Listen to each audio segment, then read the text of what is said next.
Welcome to Human Design Center. I am glad that we share a common interest in human design, the science of differentiation, the art of living your life according to your unique design and genetic matrix that sustains it. Today, you are going to learn or recap, as the case may be, about Hexagram 1, the creative self-expression, creation as a primal force, the energy potential to manifest inspiration without limitation. Hexagram 1 is part of fourth trimester of Sirius, where we accomplish our purpose through mutation, transformation, spirit.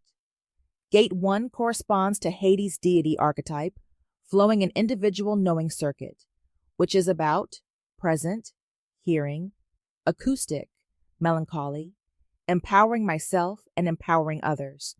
The function of Gate 1 within the individual circuit is possibility, keyword, empowerment.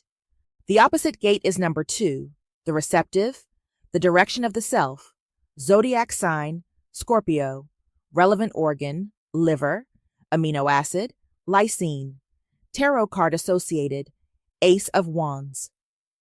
The harmonic gate is number 8, being part of the projected channel 1 to 8, inspiration, the creative role model.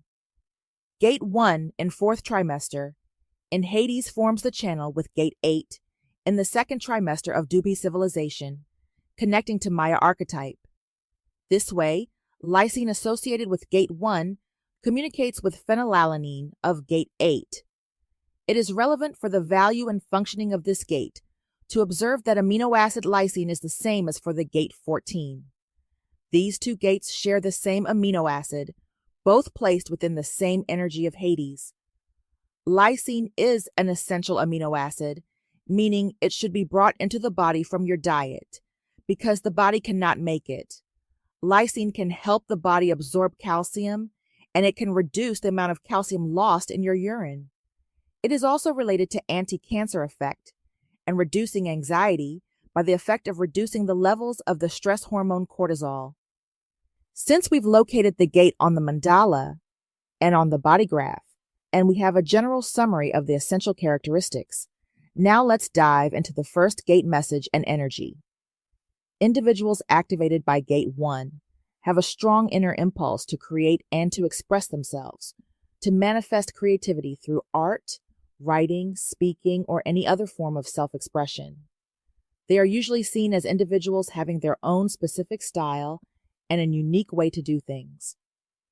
Gate 1 of self-expression contains the potential of individual unique creativity.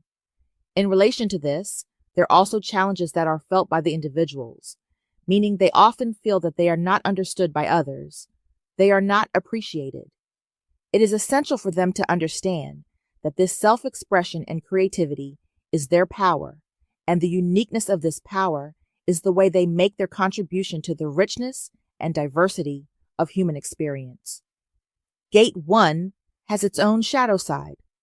The individuals expressing this gate may become too egocentric, narcissistic, or they might not pay attention to the perspectives or the needs of the other. That's a shadow potential in relationships of any type, work, family, and so on, when Gate 1 individuals do not assess the impact of their need for self-expression towards the others.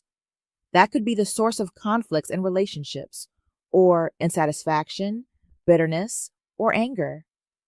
Now, mechanically speaking, in order to understand the function of the first gate in our body graph, we have to observe that the first and second hexagrams are essentially the same. The first hexagram remains closest in spirit to the direction of the second hexagram, because there is neither projection nor reflection. There is simply the spontaneous release of direction as the expression of self. Here in the first gate, we are dealing with a roll gate. We have 6 roll gates, 2 of them in the sacral center and 4 of them in the G. 3 of the 4 gates in the G are part of the cross of the Sphinx. The 10th gate is part of the vessel of love. Whenever you see a roll gate in somebody's design, you know right away that this is something that dominates as a theme for them to live out the essence or the nature of that role. The role that is inherent in the first hexagram is to express uniqueness, or briefly, It is simply the role to express mutation. By expressing uniqueness and mutation, we are speaking of the same thing. This is the difference that is always possible in the individual. In the first hexagram, like in the second, we have the repetition above the line of this term, primal. These are primal forces. They divide the yin and yang of the wheel. The 6 yin lines in the receptive, hexagram 2, and the 6 yang lines in the creative. Creation as a primal force.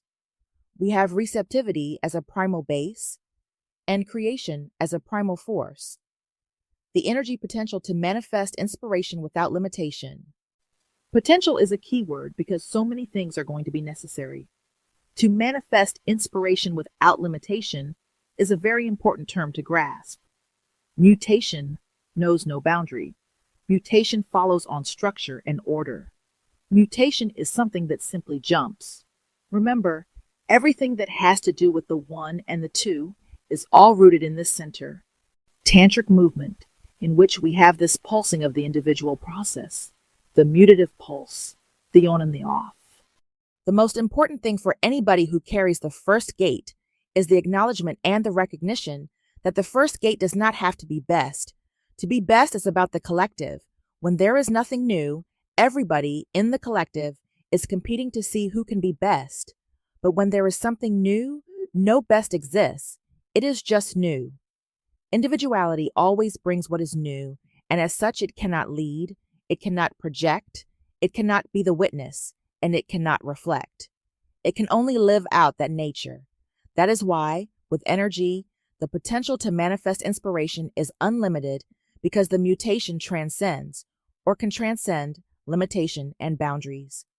Walking through the 6 lines of the gate 1, it's a process that will bring clarity to you in relation to nuances of the content and expression of the first gate. At the end, we will touch upon the crosses of incarnation, where gate 1 plays its role and become part of the purpose. Let's see. Gate 1, line 1. Creation is independent of will. The first line always speaks for the nature of the hexagram. Here we have the relationship between the self and the ego. The first thing we hear is that creation is independent of will. Right away, you have this keynote that says, look, this is not about what your ego is doing. This is not about your ego claiming that it is a creative font. The ego is just a motor. Unique direction is not about willpower. There is no value for the individual to declare, I'll do something nobody else has ever done. Only somebody collective can say something like that because to do something that nobody else has ever done is a mutation, and it can only happen and cannot be planned. We cannot create it. It is independent of will. Here, in gate 1, line 1, the moon is exalted as the symbol of adaptation. Time is everything. Self-expression, which has its special timing. This is so important to understand about mutation. It follows its own law. We know nothing about mutation's law. You have to wait for it, and there is nothing that you can do. Remember that this is a first line. It is not transpersonal. It does not know that there is an 8th gate on the other side that is ready to make a contribution. It does not know that it can make that contribution. There is just this deep impulse to express one's uniqueness. Time is everything. Uranus and detriment. Instability leads to distortion. Here, patience is a virtue and revolution is a vice. Creative instability unless there is patience. This last statement is so clear in its message. In other words, you can't be an example right away. So many individuals go through life trying to be like the collective until that moment of mutation. You have to be patient. If you are, it will come. The moment you try to control it, the moment you try to manage it with willpower, then you become unstable and you will get to a misleading revolution as a distorting vice instead of mutation coming out of patience. Every time you notice that your big ego tries to tell you that it's time to create, do not follow the ego willpower because you will end up with enormous frustration or bitterness or anger or else. In those moments where the last thing on earth you want to do is to create anything, You will be driven to do it because that is the implacable mechanism. You learn in time. Patience is a great teacher. Otherwise, the revolution, that desire out of the ego to express creativity and to do it when and because you want to do it, leads to instability, leads to distortion. Here in Gate 1, Line 1, time is everything. Gate 1, Line 2, love is light. With individuality, we are dealing with a number of things. First of all, we are dealing with people that are not designed to be interfered with. In individual gates, you do not allow anybody to interfere. We are in the lower trigram here, so the individual here does not even expect that there is somebody that is going to interfere. The other thing is that all individuality suffers from the chemistry of melancholy. All individuality is rooted in a happy and a sad cycle. Unique individual expression or mutation is not something that happens all the time, every day. There is a process built into the foundation that says that this is something that has to be waited for, and in waiting, there can be a great deal of turmoil. When you come to the second line, it is very much involved in itself and in being what it is, being different. Somebody looks inside and sees that difference. In seeing it, the second line can be interfered with and brought out of their individual process. Here, we have Venus exalted and love is light. The required harmony between established values and ideals that enriches inspiration. Self-expression conditioned by ideals and values. What a lovely line. Venus exalted as a symbol of beauty. Remember, so much about direction has to do with beauty. There is a joke in this. Everybody knows that beauty is in the eye of the beholder. One person's rose is another person's cow pie. That is the way things are. So we have this subjectivity that we are all looking for. What is beauty? What is the beautiful way? What appears to be the beautiful way for some is not necessarily the way for others. Let's see the second and third statement of Gate 1, Line 2 in exaltation, the required harmony between established values and ideals that enriches inspiration. Self-expression conditioned by ideals and values. The established value is simply to be oneself without interference and to fulfill one's life. The ideal is to maintain that capacity for individual expression. However, the 1.2s don't know that like the naturals in the 2.2. They just live that until somebody interferes because that will always happen to them. On the other side, the Mars side, Mars being in detriment here in Gate 1, Line 2. Again, we have the presence of the ego force trying to step in. Desires and passions have their place, but not at the expense of creation. In other words, desire and passion have their place. Save desire and passion for your lover or for whatever it is. But to desire to be unique or to put all your passion in being unique is misplaced and always moody. In the White Book, self-expression conditioned by ideals and values, or self-expression limited by desires and passions. In both cases, we need to understand something.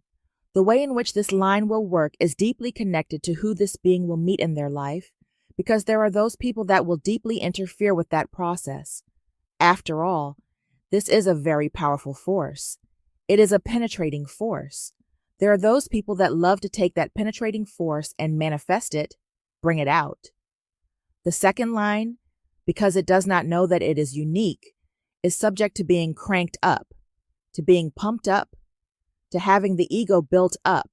You are really unique. You are really terrific. You have to put your desire and passion to this. They are being interfered with, instead of being left alone inside their lit room. Whenever you are dealing with individuality, the more you let these people alone and do not interfere, the better it is going to be. Look at your own design, at any individual gate or channel you have. That is the one place in your life where nobody has a right to interfere. The moment you let them interfere, a very important quality of what you are as a being gets lost. Individuality is not here to be interfered with. The collective is about sharing. Individuality is about ultimate empowerment. Gate 1, Line 3. The energy to sustain creative work. If you were a bookmaker and you were doing some gambling on who was going to be a mutative success, and you had all the examples of the first gate and the various lines, the first thing to recognize is that there is a nuance to catch before drawing a conclusion. The second and the fifth line normally are lines that can be very successful. The second because its quality is seen by others, and therefore it is recognized. And the fifth because others will always project the best possibilities onto the fifth, at least at the beginning. Under normal circumstances, one would think that the second and the fifth line of the first hexagram would in fact be the ones that are the most mutative. It is not true. They are deeply handicapped because they, more than any of the other lines, bring interference into their lives. If you are going to make a bet, you can bet on the first, third, and fourth. Sixth lines, we never know.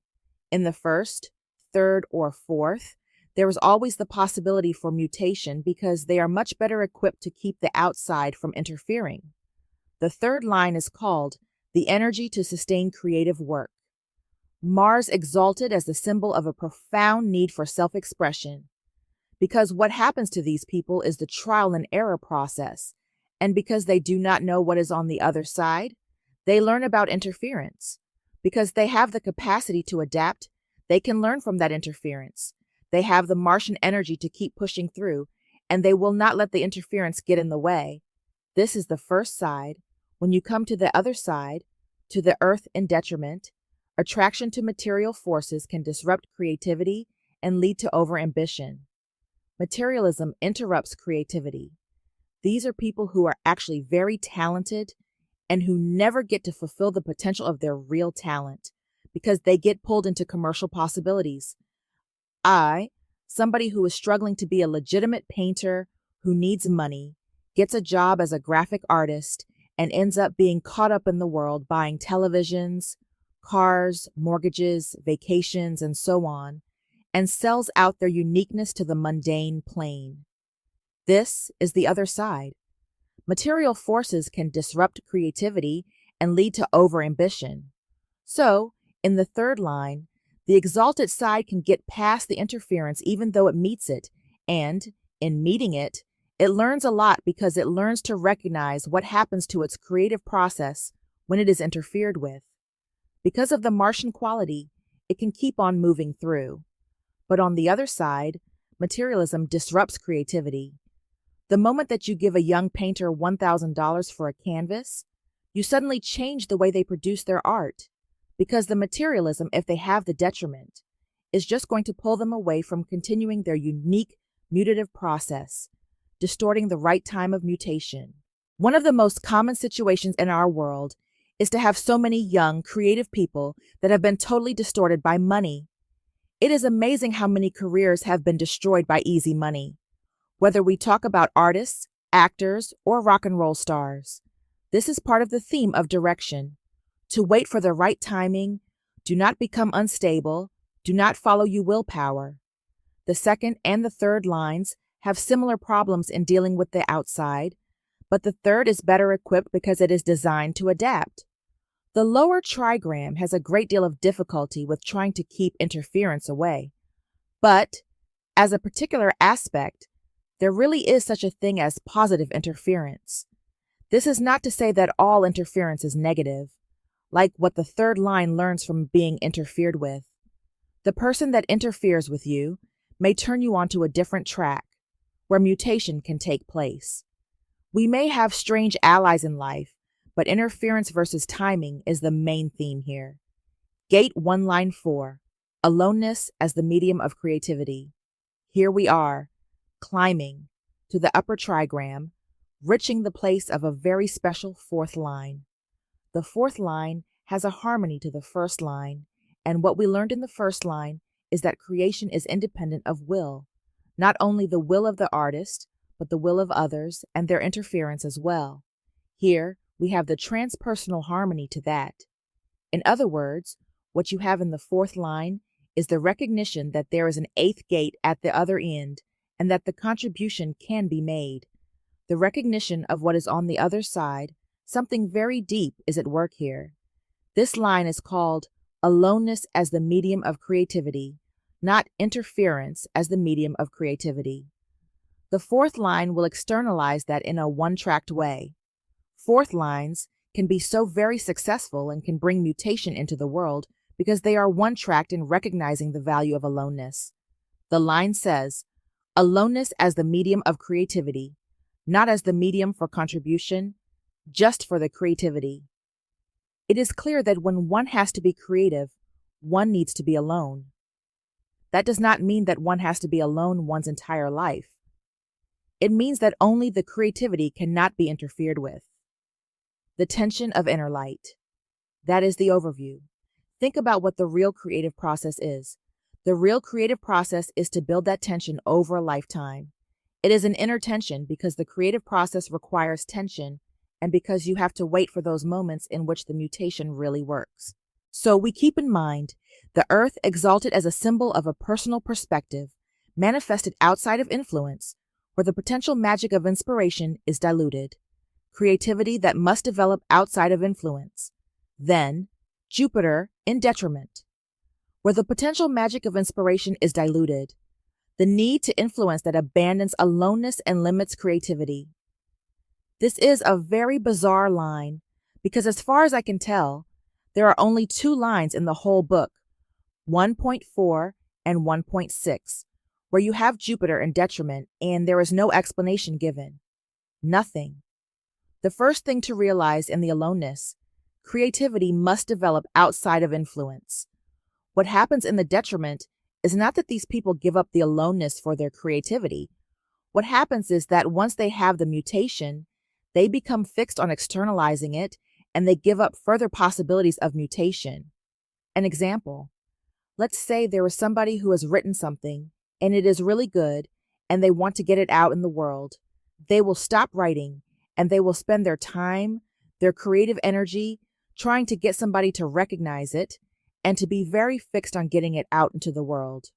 Or they write other books following the same recipe, the same theme, endlessly. In the White Book, there is an explanation of it. The need to influence that abandons aloneness and limits creativity. Please understand, it does not mean that they are different than the exalted in terms of not allowing people to influence them. They don't. They end up getting influenced in trying to bring out into the world what they have, not the creativity itself. They get caught up in marketing, in trying to get things out, and they lose their creative feel. In order for them to get back to their creativity, they have to go back into their aloneness. Gate 1, line 5. The energy to attract society. This is one of these fifth lines that are very difficult, as I mentioned earlier. Here you have the projection that is coming from everyone. This is the talented one. The moment that there is this constant projection, there is all kinds of interference, such as, you are so talented, why don't you do something? Fifth lines always present this possibility. In other words, fifth lines can be an enormous advantage in life. If you look at your own fifth lines, you realize that this is where people are projecting on you. You will always get the positive projection before you get the negative.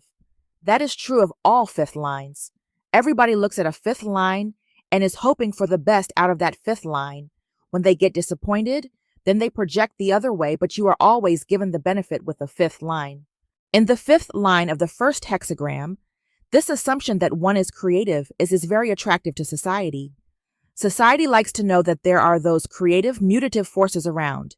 It is not necessarily conducive to creativity because it is always pulling interference. Mars exalted for its powerful ego endurance, the power and drive to stay with the creative process.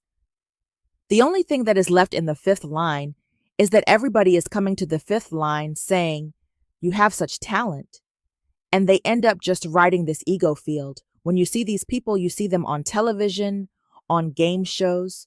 These are the kind of people that did something once, long ago, that everybody at the time projected was really talented, and they never did a bloody thing ever again, but they made a living of being considered creative ever since. Television is full of these people. Life is too, by the way. The other side is the Uranus in detriment, where eccentricity can handicap endurance. eccentricity that, though attractive, will limit the drive. This is the example of Oscar Wilde. He did not give his energy to his talent, but to his life. The actual quote is, "I gave my talent to my life, not my art." We are dealing with a freak circuit here. We are dealing with individuality. We are dealing with the outsider.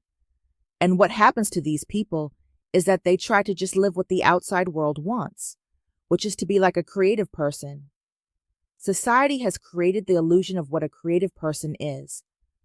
Usually they are poor drunks or have terrible problems with women, beat their children, steal money, or take drugs, but do manage to produce every once in a while things of beauty that everyone appreciates. If you do not really have the depth or the skills, you can still play the role. It is a role gate, after all.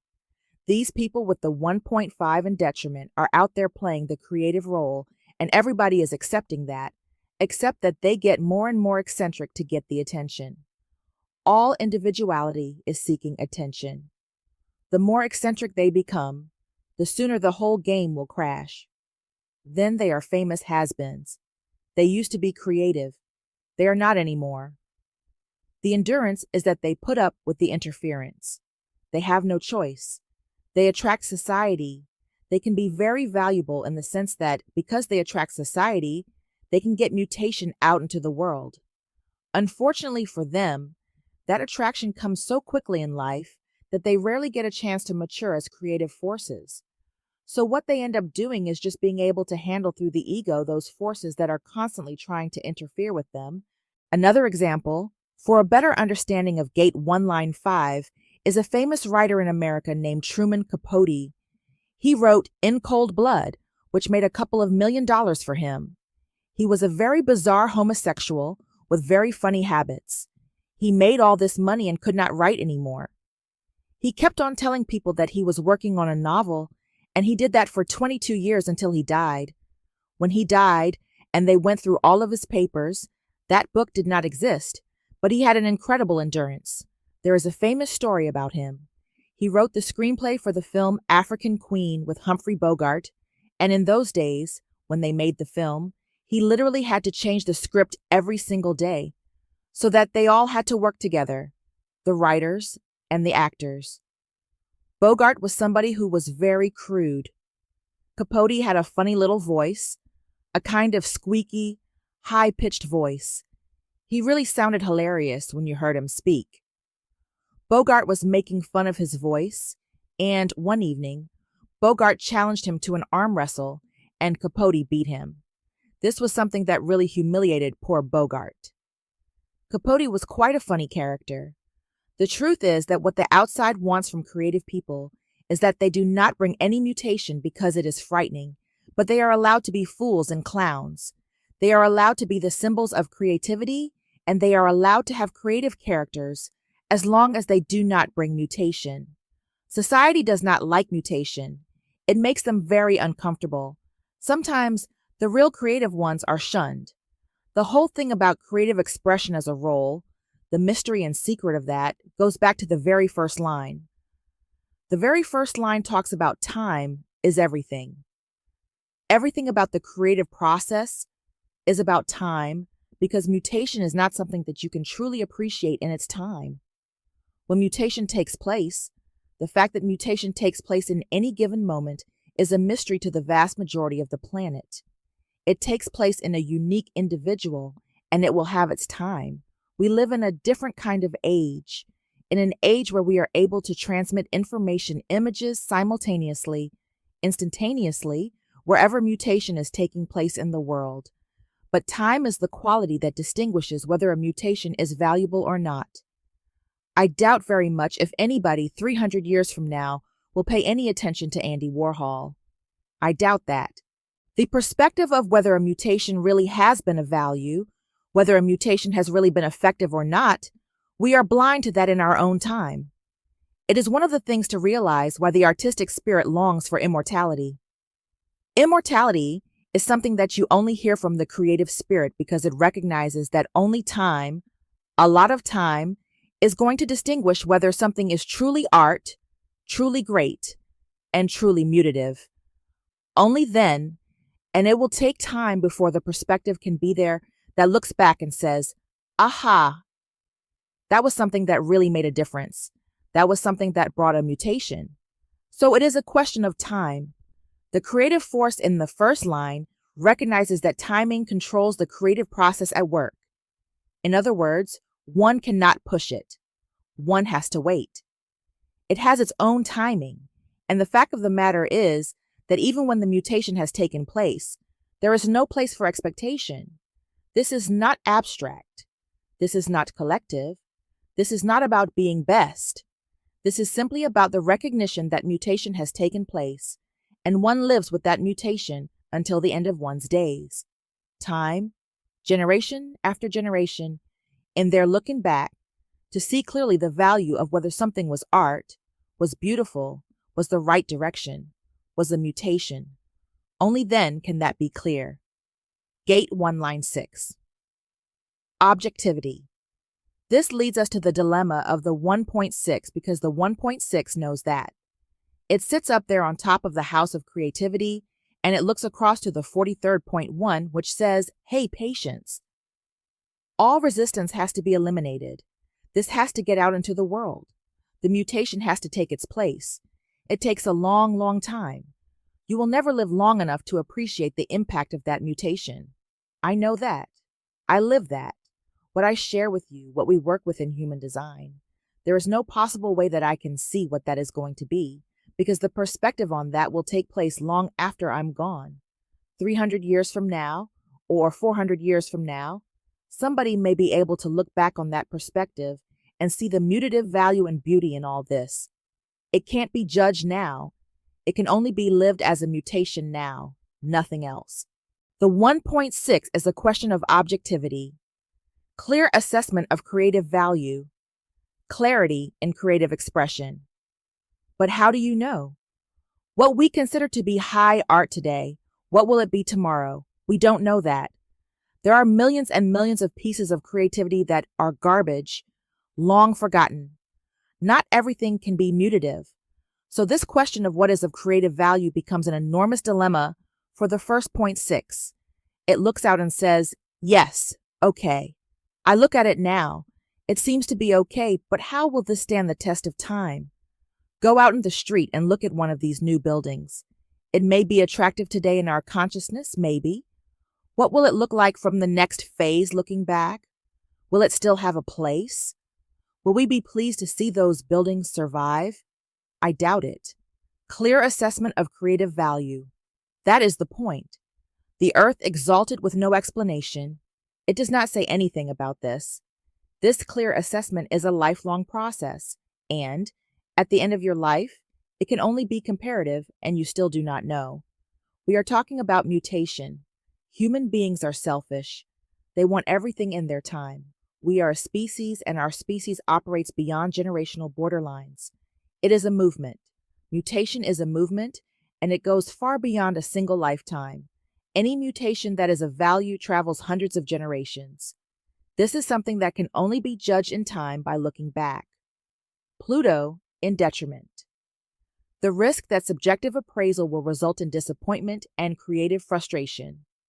Subjectivity in self-expression that may lead to creative frustration. Well, you are not going to get a lot of creative expression out of a 1.6 because they recognize clearly what really will be mutative. What happens in the detriment is that there is this subjectivity that comes in, and it only comes early in life that pulls them saying, yes, this is it. That is the person who says, this is the most beautiful thing.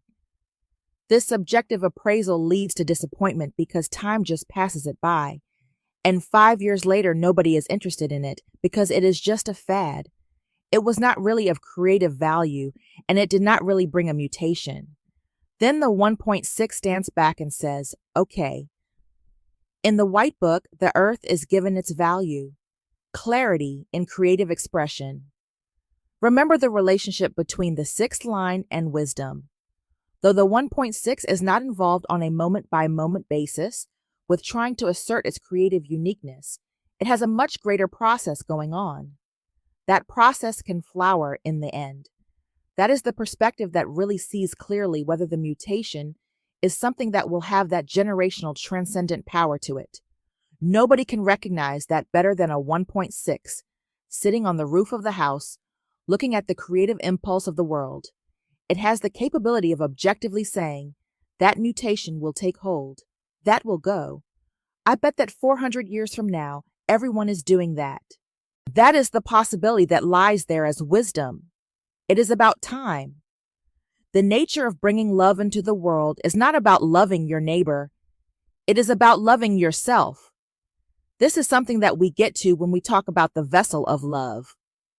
The important thing about bringing real, true creative mutation into the world is simply about these individual forces being themselves, nothing more and nothing less. What happens is that we have this enormous need of the ego to assert itself because we need to survive on the material plane. The material plane is, feed me now, fill my stomach now. Mutation is not about that. It is not. It takes its time. Now, let's move on to a different perspective to see how the first gate sustain or communicate the purpose of life through the crosses of incarnation that are established when the conscious sun is placed within the first gate. First hexagram, right angle. Cross of the Sphinx 4, consisting of following gates, 1 to 2 to 7 to 13. Creative individuals trying to build a legacy to express and immortalize their own direction. Providing and maintaining a mutative direction through example. You are here to follow your own lead and be in the moment. You are transfixed by the now and your way of doing things. This self-absorption is your individual contribution to the world. While it is not your intention to give others direction, you do. By following your heart and doing your own expressive thing, others can find direction through your example and will follow. Do your own thing and make sure it is your passion to your core. Juxtaposition, cross of self-expression, consisting of following gates 1, 2, 4, 49. Socially adept people fixed on providing creative and revolutionary answers for questions which have not yet been asked. Your cross has the energy of self-expression. You are here to be different and do your own thing. It is through individual expression that the rest of us can look on and adapt to the new ideas that we feel resonance with. Understand, though, that individualism is not always adaptive, and some self-expression will drive others away. It is the nature of the energy, and it is not personal. Left angle cross of defiance 2, consisting of following gates 1 to 2 to 4 to 49. While it is not your intention to give others direction, you do. By following your heart and doing your own expressive thing, others can find direction through your example and will follow. Do your own thing and make sure it is your passion to your core. Juxtaposition, cross of self-expression, consisting of following gates 1, 2, 4, 49.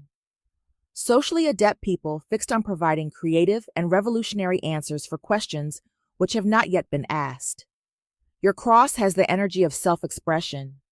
You are here to be different and do your own thing. It is through individual expression that the rest of us can look on and adapt to the new ideas that we feel resonance with. Understand, though, that individualism is not always adaptive and some self-expression will drive others away. It is the nature of the energy, and it is not personal. Left angle, cross of defiance 2, consisting of following gates 1 to 2 to 4 to 49. Individuals who attract society but are here to protect difference. The fierceness to demand non-interference in any form in order to preserve their uniqueness. Your cross brings the energy that stands up to controlling influences. You are here to embody self-expression. There will be people that attempt to impose rules of just how you can do that. Your energy is to defy those rules because how can anyone put bounds on self-expression?